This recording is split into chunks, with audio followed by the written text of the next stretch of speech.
Bonjour, bonsoir, bienvenue dans ce mois Ayrton Senna. Aujourd'hui, on parle du pire week-end de la F1, c'était il y a 30 ans, Imola 1994. Premièrement, on va faire une petite présentation et mettre en contexte ce week-end particulier parce que Imola 94, avec tous ces drames, tous ces problèmes qu'elle pose, ne sont pas tombés out of nowhere. Premièrement, Jean Alesi est blessé. Le 30 mars, lors des essais à Mugello, il est victime d'une très violente sortie de route et percute les glissières en marche arrière à plus de 250 km/h. Sonné, il est transféré à l'infirmerie du circuit où le médecin l'examine sommairement. Il le laisse repartir sans prescrire la moindre radiographie. Au bout de quelques jours, le Français ressent de violents maux de tête. Le 4 avril, sous les conseils de Prost, il va à la Pitié-Salpêtrière. Pris en charge par le professeur Saillant, un scanner décèle des fêlures à 3 vertèbres cervicales. Repos forcé pour les 2 prochains Grands Prix, car au moindre choc, c'est la paralysie totale. Nicolas Larini le remplace. Bien que concentré sur la mise au point de la difficile FW16, Senna n'en observe pas moins la concurrence et il y a quelque chose qui cloche dans la tenue de route de la Benetton de Schumacher. Il en fait part de ses soupçons à Damon Hill, son coéquipier, mais pas de preuve, il se tient quoi devant la presse. Le problème, c'est que Senna arrive à Imola avec un objectif, gagner. En effet, au championnat, c'est 0 points pour Senna, 20 pour Schumacher. De plus, Senna et Hill bénéficient en Italie d'une FW16 remaniée par Adrian Newey. Aileron avant relevé, nouvelle épure de suspension, afin de stabiliser cette monoplace très vicieuse. De plus, Senna est mécontent de sa position de conduite. C'est celle de Mansell, qui a été faite en 1991 avec un volant très près du corps. Et comme Prost en 93, il a des tétanies dans les bras et demande au mécanicien de repousser le volant, ce qui implique de modifier la colonne de direction. C'est fait entre Aida et Imola. Il va, entre Aida et Imola aussi, se rendre à Renault Sport, au Parc des Princes, pour voir le coup d'envoi d'un match amical de football entre le PSG et la sélection brésilienne. De plus, il y a une certaine tension. Outre ses déboires en course, il a du mal à s'accoutumer à Williams et a des petits problèmes personnels avec sa compagne Adriana Caliste. Michael Schumacher, le leader du championnat, lui s'offre une Bugatti EB110 Super Sport capable d'atteindre les 400 km/h en ligne droite. Schumacher est prêt à relever le défi de Williams et de Senna, aucun complexe, sans peur et sans reproche. Concernant les tifosi, ils viennent en masse pour assister à une belle performance des Ferrari. Berger et Larini peuvent viser au moins le podium, ce qui n'était pas arrivé depuis plusieurs années. John Bernard a revu le train à bord de la 412 T1, doté d'un nouvel aileron pour réduire le sous-virage. Par ailleurs, les Italiens se découvrent un nouveau chouchou, Barrichello, avec des ancêtres venant de Trevis. Il est l'étonnant deuxième de ce championnat du monde. Gigi Leto fait ses débuts au volant de la Benetton. En effet, il n'y a pas que Alesi qui s'est blessé. Il y a eu Zanardi à Spa en 93 et le Finlandais touché au cervical à Silverstone, déjà les cervicales comme Alesi en janvier. Il a subi une longue convalescence. Par ailleurs, Eddie Jordan confie le deuxième baquet à De Cesaris, privé de volant depuis le début de la saison, en dépit du soutien de Phil Morris.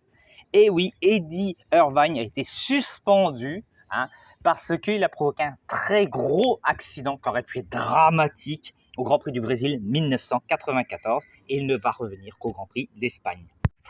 Flavio Briatore rachète Ligier. En effet, Ligier entame 94 dans l'incertitude. Cyril Rouf, son propriétaire, a des soucis de justice. Il doit vendre. Il y a 3 groupes d'acheteurs potentiels. Briatore, qui souhaite mettre la main sur le Vilis Renault et le donner à Schumacher. Prendre le pognon parce que Ligier est le 5e plus gros budget à l'époque, mais aussi de créer une véritable synergie entre Enstone et Manico. Ouais, en gros, il va siphonner l'équipe. Et c'est pour ça que l'équipe va faire faillite quand Prost le reprendra, parce qu'il reprendra une coquille vide. Ligier deviendrait l'équipe B de Benetton. Il y a un triumvirat constitué de l'ancien pilote Philippe Streff, paralysé depuis un grave accident en 89, Hugues de Chonac et la famille Géraudy qui possède un important groupe de cosmétiques. Ceux-ci agissent avec le soutien de Frank Williams qui veut conserver l'exclusivité du Renault. En effet, Frank Williams, depuis 89, c'est lui qui le développe, le Renault. Ils font des millions de kilomètres d'essais, c'est pas pour refiler le moteur à Tonton Briatore, leur principal concurrent. Enfin, Gérard Larousse, qui se porte acquéreur de son écurie rivale, parce qu'il ne faut pas oublier qu'il y a 2 équipes en France, Ligier et Larousse. Au mieux de s'unir, elles font toutes les 2 la fonderie. Mais là, il a décidé de se porter acquéreur. La décision va revenir en grande partie à l'État, qui est le principal bailleur des fonds des Bleus via la CEITA, ELF et le Loto. Beaucoup souhaitent que le projet de Briatore soit repoussé. car ça amènera à terme au transfert de l'écurie outre-Manche, ce que dément formellement italien. Il a menti, hein. On va être honnête, il reprend l'équipe, il met Tom Walkinshaw, il enlève toutes les installations techniques, la Ligier de 95 est une Benetton de 95, la Ligier de 96 est une Benetton de 96. On va remarquer que quand Briatore et Walkinshaw vont quitter l'équipe, il y a eu des magouilles, des transferts financiers. L'équipe est une coquille vide. Quand Prost va acheter, il achète une coquille vide parce que l'autre va avoir totalement siphonné l'équipe. Bref, Streff et Larousse comptent sur leur amitié. En effet, ils sont potes avec Sarkozy, même si faut mettre des nuances. Mais voilà. Tandis que l'autre, le second, c'est-à-dire Larousse, lui reçoit l'appui du ministre des Sports de Philippe Alliot-Marie. Mais Larousse est lâché par ses partenaires, Tambay et Goulet, qui ont dit « nous, on investit dans Larousse et pas dans Ligier ». L'affaire s'enlise début printemps. Et puis au fond, c'est Renault qui va porter l'estocade finale et aider Briatore à racheter Ligier. La transaction va être officialisée à Monaco. C'est la fin de Ligier française et c'est le début du déclin pour l'écurie France, malgré le soubresaut de 1997. Alors maintenant, on va présenter les acteurs de ce Grand Prix, c'est-à-dire tous les pilotes et les écuries qui vont concourir dans ce terrible week-end. La première équipe, c'est Williams-Renault qui doit lancer son championnat. En effet, elle fait son plus mauvais début de saison depuis 1991. Damon Hill doit s'affirmer et scorer parce que chez Williams, il n'y a pas de pilote numéro 1, il n'y a pas de pilote numéro 2. Hein, on s'en fout. On a bien vu en 86 quand Mansell a commencé à être meilleur que Piquet, alors que Piquet était double champion du monde. Il a pris le lead dans l'équipe Mansell. Et Damon Hill peut faire la même chose 8 ans plus tard. Ayrton Senna, lui, doit lancer sa saison, car je vous rappelle qu'il a 0 points. Tyrrell continue à performer. C'est sa meilleure début de saison depuis 1990. C'est le merveilleux début de saison de Jean Alesi. Ukyo Katayama doit continuer à performer. En effet, Katayama commence à être performant. Il arrête de casser de la voiture. Il commence à conduire avec son cerveau. Et c'est génial. Mark Blundell, lui, est une valeur sûre du paddock. Et il doit se réveiller parce que quand tu commences à se faire battre par Katayama, ça sent pas bon. Benetton, continuer la domination. Et pourquoi pas 2 voitures dans les points? Parce que là, il n'y a que Schumacher qui marque des points. Parce que Verstappen est encore pas mûr, on va dire. Mais voilà, il faut quand même penser à l'optique du championnat constructeur parce que ça peut poser problème. Pour Michael Schumacher, c'est de continuer. 2 courses de victoire, on peut que lui dire de continuer. J.J. Leto, lui, doit réussir son retour face à un bouffeur de coéquipiers. En effet, si on regarde tous les coéquipiers de Schumacher, De Cesaris n'a pas de volant, il est remplaçant cette année. Piquet est à la retraite. Patrese est à la retraite. Et Brundle a eu beaucoup de mal à trouver un volant cette année. McLaren Peugeot, ce serait de finir une course. Ce serait bien parce que Peugeot, en juin 1993, arrivait à faire un V10 qui pouvait faire les 24 heures du Mans. Et là, ils n'arrivent même pas à faire un V10 qui arrive à faire 300 km. Nick Hakkinen, lui, doit s'affirmer comme leader. Il vient de récupérer le lead de l'équipe au moment du départ d'Ayrton Senna. Martin Brundle, lui, doit réussir à faire sa place. En effet, il y a beaucoup de tensions entre McLaren et Peugeot. Il voulait Prost. Prost n'est pas sorti de sa retraite. Peugeot aurait bien voulu mettre Alliot dans la McLaren, mais Ron Dennis a dit non, Brundle est un pilote beaucoup plus solide. Mais là, il faut qu'on justifie ce positionnement de Ron Dennis dans l'équipe.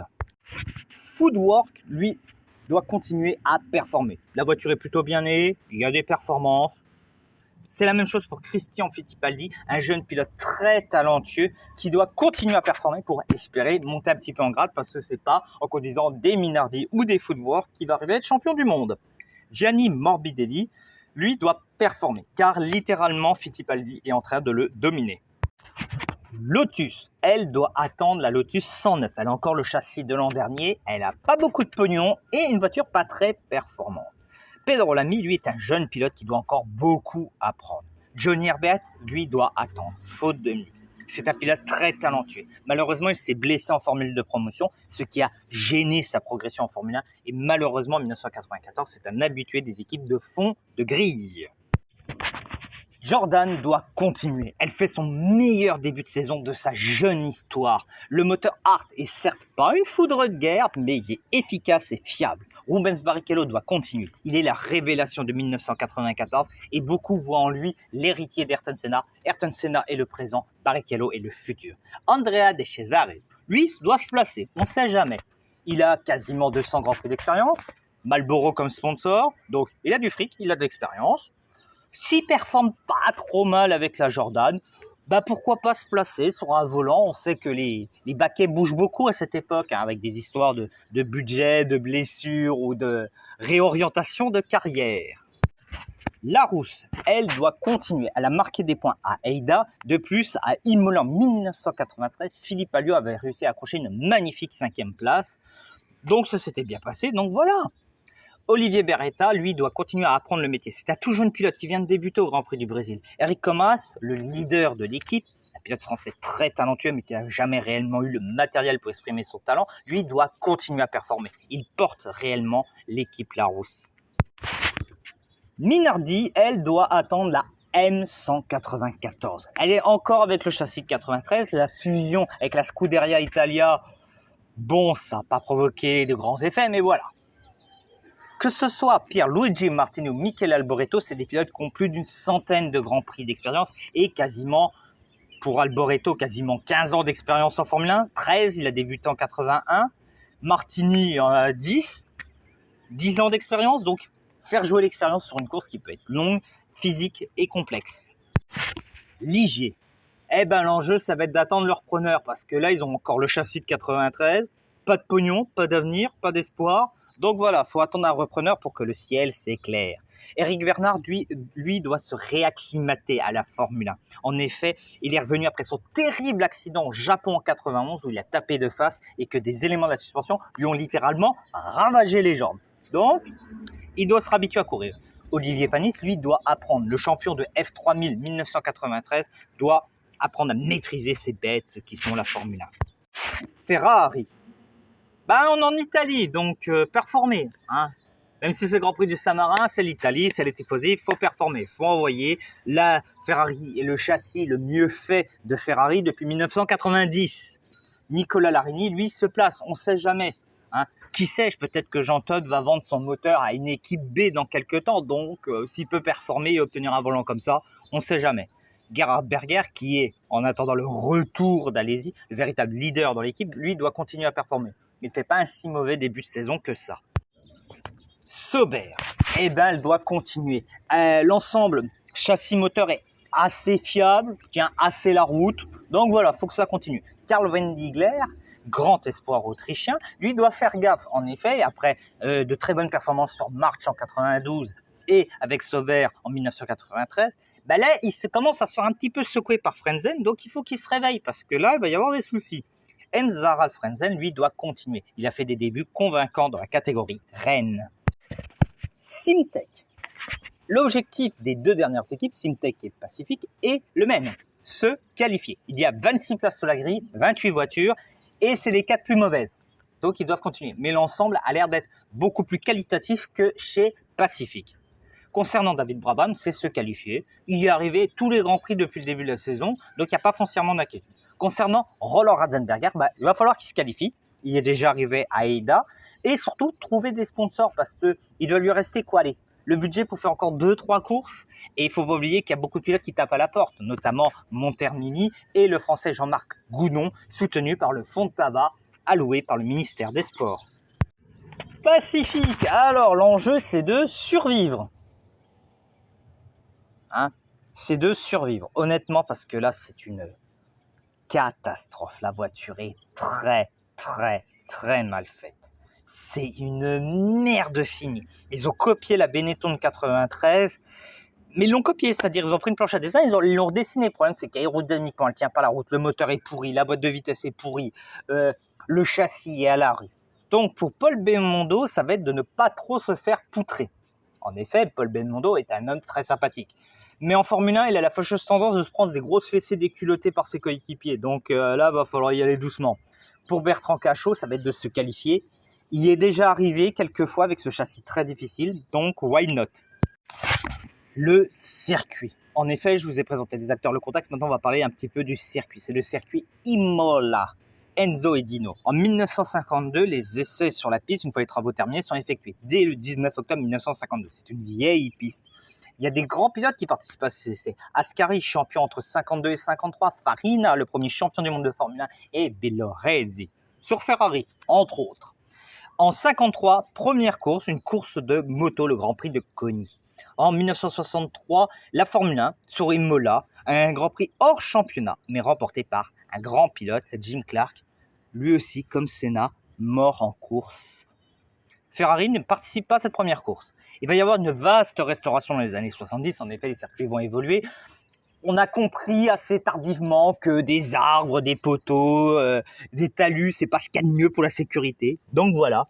Et un nouveau garage aussi pour accueillir les équipes comme il faut. Donc septembre 79, toujours hors championnat.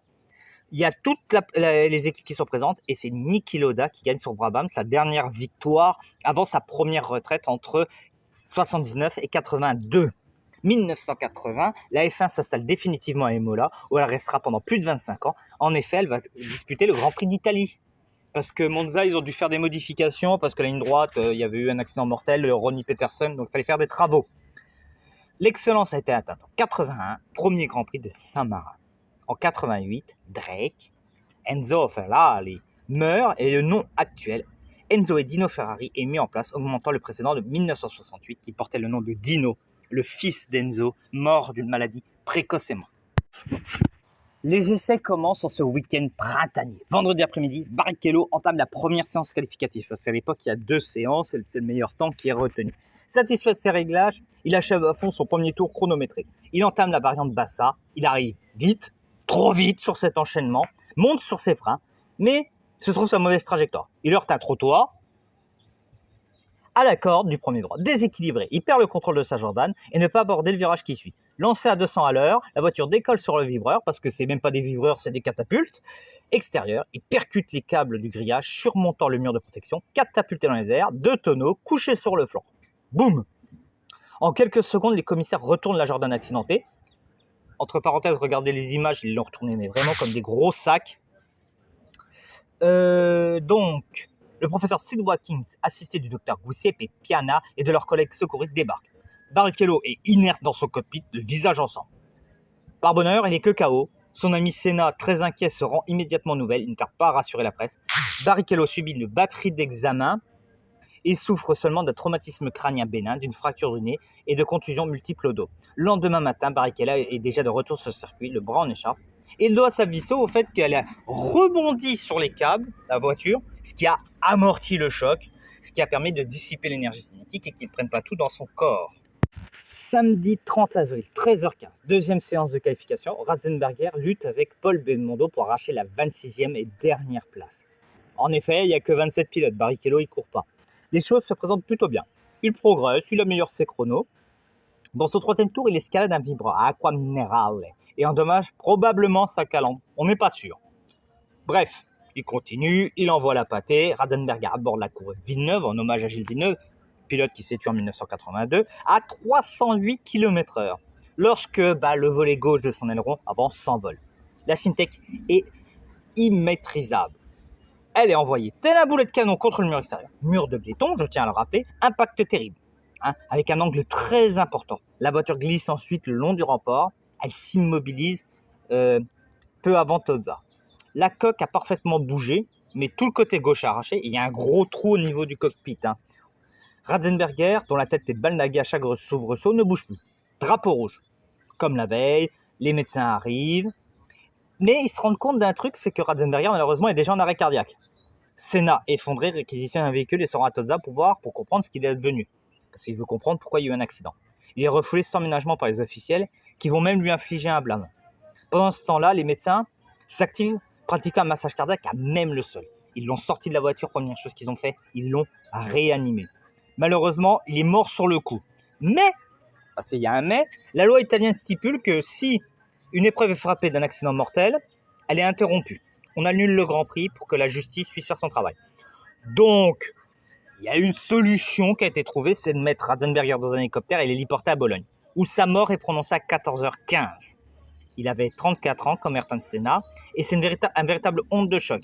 En effet, c'est le premier pilote à mourir en Formule 1 depuis Helios De Angelis en 1986 en essai privé au Paul Ricard. Et en week-end de course, c'est la première fois depuis Riccardo Pailletti au Grand Prix du Canada 1982. Ses amis, Herbert, Frentzen, Leto, en compagnie duquel il est arrivé au circuit, et Berger, son protecteur, sont effondrés.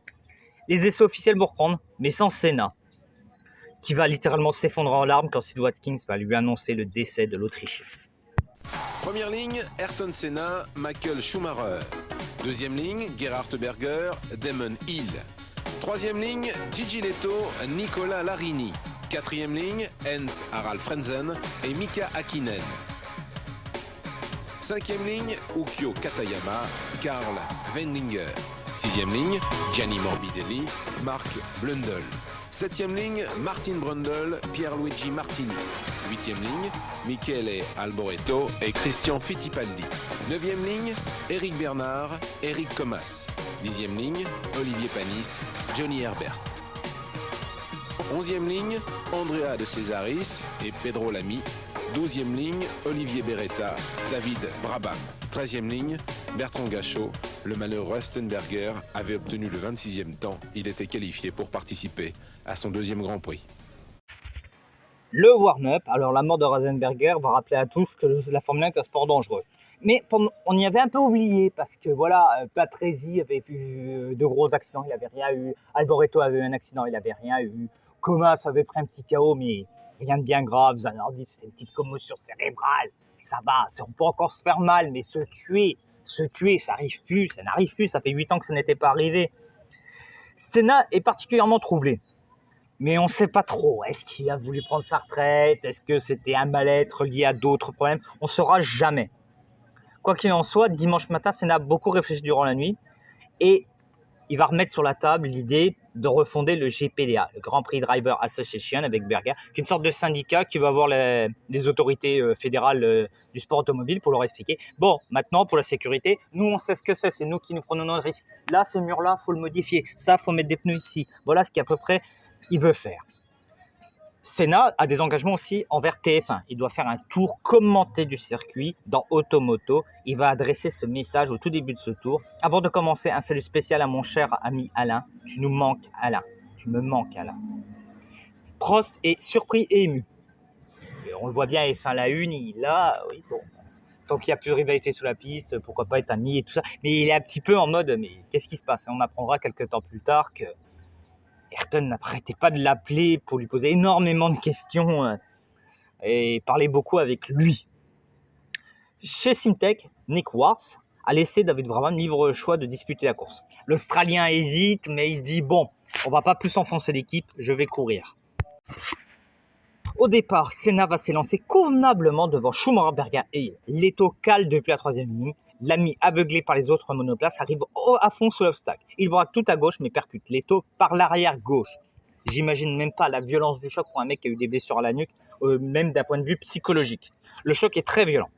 Il y a de nombreux débris ainsi que 2 roues de la Lotus qui vont aller jaillir de la piste et s'envoler vers les tribunes. Officiellement, il n'y a pas eu de blessés. Officiellement, à ce moment-là de la course. On apprendra bien plus tard que quelques membres du public ont été blessés par ces débris. Donc les débris vont joncher la ligne droite. Roland Bounserrat, directeur de course, fait intervenir la Pace Car, la voiture de sécurité.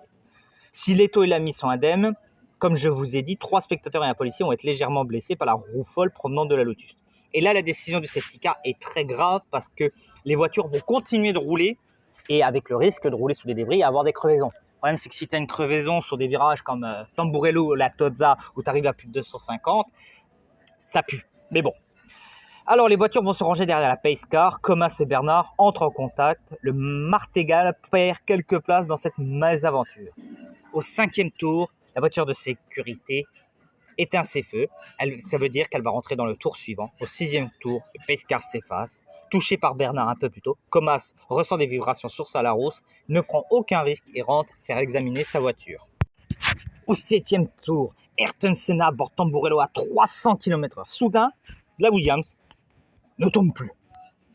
Senna n'a que le temps d'acquiescer un freinage très violent parce qu'il est quand même descendu de 300 à peu près 210 km/h. La Williams tire tout droit, survole le bac à sable qui sert quasiment à rien à ce cas-là dans cette vitesse-là et s'écrase contre le mur de béton dans un angle terrible. Elle va rebondir sur quelques dizaines de mètres, soulevant une gerbe de débris avant de s'immobiliser dans les graviers. Tout le flanc droit est démoli, mais la cellule de survie est intacte. Le casque de Senna bouge un petit coup, une fraction de seconde, puis plus rien. Il est 14h17, c'est la neutralisation, le drapeau rouge. Les bolides se rangent au départ avant la dernière chicane, puis après reviennent sur la grille de départ. Il faut une bonne minute au corps médical pour arriver sur Tamburello. Le professeur Watkins découvre avec horreur, quand il enlève le casque d'Ayrton Senna, un visage inanimé et ensanglanté. En effet, un bras de suspension est venu perforer le crâne de Senna sur le choc. La situation est désespérée, mais à ce moment-là, le docteur Sid Watkins n'a pas fait de scanner, n'a pas fait d'IRM, ne sait pas dans quel état est le cerveau d'Ayrton Senna. Il voit juste que la personne a un grave blessure à la tête, donc il est médicalisé à même le sol. L'hélicoptère de secours se pose sur la piste. On le sort de la voiture, on ouvre sa combinaison, on lui fait une trachéotomie, on commence à le perfuser, à lui faire une transfusion parce qu'il perd beaucoup de sang. Dans les stands, la plupart des managers décident d'opter pour le mutisme. Ils n'avertissent pas le pilote de la gravité de la situation. Par exemple, Olivier Panis dira 10 ans plus tard, au moins on m'a dit qu'il avait juste une épaule cassée, donc voilà. Eric Comas, lui, il est à l'entrée des stands, au feu rouge, donc il attend, puis d'un coup,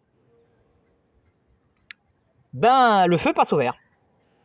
Et il va découvrir l'hélicoptère médical. C'est ainsi qu'il aperçoit Senna, l'homme qui l'a sauvé en 1992, parce que quand Comas a pris sa roue dans le casque en 1992, il a été resté le pied sur l'accélérateur. Senna s'était arrêté et coupé le contact de la voiture. Bref, il ne pourra rien faire pour lui. À 14h35, Senna est placé sur une civière totalement inconscient et héliporté vers l'hôpital Maggiore. Leonardo, son frère cadet, le suit dans un jet privé affrété par Bernie Eccleston. Pendant ce temps-là, les voitures reviennent sur la grille de départ avec leur pilote. Montserrat annonce que la course va repartir à compter du 7e tour, c'est-à-dire une épreuve à 2 manches, et qu'elle sera amputée de 3 boucles. Le classement se fera par addition du temps. Chez Williams, on se pose beaucoup de questions. On ne sait pas trop qu'est-ce qui s'est passé. Est-ce qu'on doit renvoyer Damon Hill? Puis au fond, on s'est dit, allez, tu vas y aller, mon garçon. The show must go on. La fin de la course. Donc, deuxième départ. Schumacher fait patiner ses roues. Berger prend le commande. Et l'Allemand se retrouve avec Hill, Hakkinen et Larini. Il va tenter de dépasser Schumacher, mais l'Allemand, il va lui fermer la porte. Ce qui fait que Hill, le coéquipier de Senna, va endommager sa moustache contre le ponton gauche de la Benetton. Il va être obligé de retirer. Au 10e tour, il va quand même réaliser le meilleur tour, 1:24.335. Pendant ce temps-là, les premières rumeurs autour de la santé commencent à circuler. Sur TF1, on annonce que le Brésilien ne souffre que d'une épaule cassée et serait hors de danger. En effet, Pierre Van Vliet est un ami de Senna. Et et je pense que psychologiquement, il va l'avouer quelques années plus tard, il ne voulait pas croire que son ami pouvait mourir. Et donc, il a pris les premières rumeurs, les rumeurs qui l'arrangeaient. Sur BBC, on est beaucoup plus avisé. Et on cite un communiqué de l'hôpital de Bologne qui parle de blessures massives à la tête. Au 13e tour, Schumacher va prendre l'aspiration de Berger avant la Tozza, mais le pilote Ferrari verrouille les portes peu après. Berger va faire un écart à Aqua Minerali, ce qui va permettre à Schumacher de prendre la première place. Au 17e tour, Berger va abandonner parce qu'il n'est plus en état de continuer la course, parce que Ratzenberger et Senna sont ses amis et il n'est pas bien. Au 29e tour, Brabham, le coéquipier de Ratzenberger, va subir un bris de direction et ranger sa Syntec dans un échappatoire. Il va avouer pour les 20 ans de la mort de Ratzenberger que si ça avait pété 2 virages plus tôt, il aurait lui aussi pris un gros accident. Et il va continuer à remonter. Lui qui était au fin fond du classement va prendre la 9e place à Martigny. Il ne faut pas oublier qu'à l'époque, c'est que les 6 premiers qui marquent des points. Alors que la course sombre dans la torpeur, parce qu'il y a une ambiance, mais ce n'est pas possible, c'est une ambiance très lourde, l'hôpital Maggiore de Bologne annonce que Senna est plongé dans le coma et souffre d'une grave fracture du crâne et que son état est extrêmement grave. Son cœur s'arrête un instant, mais est reparti. Au 46e tour, 30 secondes séparent Schumacher de Larini. Alboreto regagne son garage pour son dernier ravitaillement et remet les gaz.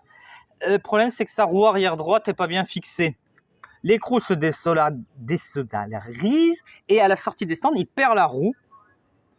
Elle va faucher plusieurs mécaniciens ainsi qu'un préposé aux extincteurs avant de rebondir sur la piste et venir mourir dans le gazon. Alboreto s'immobilise après quelques dizaines de mètres alors que la panique règne dans le stand. Le cauchemar continue. Après les pilotes, les spectateurs, maintenant les mécaniciens. Donc les médecins vont se précipiter pour porter secours. Berger, Lauda et Ecclestone vont vers la tour de contrôle pour réclamer l'arrêt de l'épreuve, mais comment vous dire, ils ont porte fermée. Peut-être mieux, parce que quand tu vois le grand Gerhard Berger de plus d'1m80 qui arrive pour t'expliquer qu'il faut arrêter quelque chose, tu peux subir un gros coup de pression. Alors, il va continuer sa remontée. Au 50e tour, 40 secondes entre Schumacher et Larini. Et De Cesaris va avoir un autre accident assez spectaculaire, mais lui va s'en tirer indemne. Au 52e tour, les mécaniciens vont être évacués. Et enfin, au 58e et dernier tour, Michael Schumacher gagne la course devant Nicolas Larini, qui va monter sur son premier podium de sa carrière. Hakkinen finit 3e. Première arrivée pour le moteur Peugeot et premier podium. Et Wendlinger va terminer 4e devant Katayama. Il va empocher un point très important pour l'équipe Williams. La mort de Senna. Très vite, les chirurgiens vont constater l'état désespéré d'Ayrton.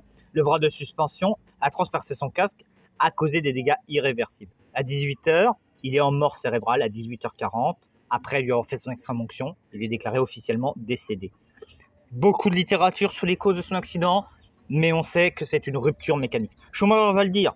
La Williams s'est allée beaucoup de l'arrière. Déjà au tour précédent, j'avais la sensation qu'elle était très nerveuse à cet endroit, où il y a une bosse sur la piste. Ayrton en avait presque perdu le contrôle. La dernière image que j'en ai, c'est quand elle talonne à nouveau, une gerbe d'étincelle provoquée par les patins sort de l'arrière, puis elle est sortie de mon champ de vision.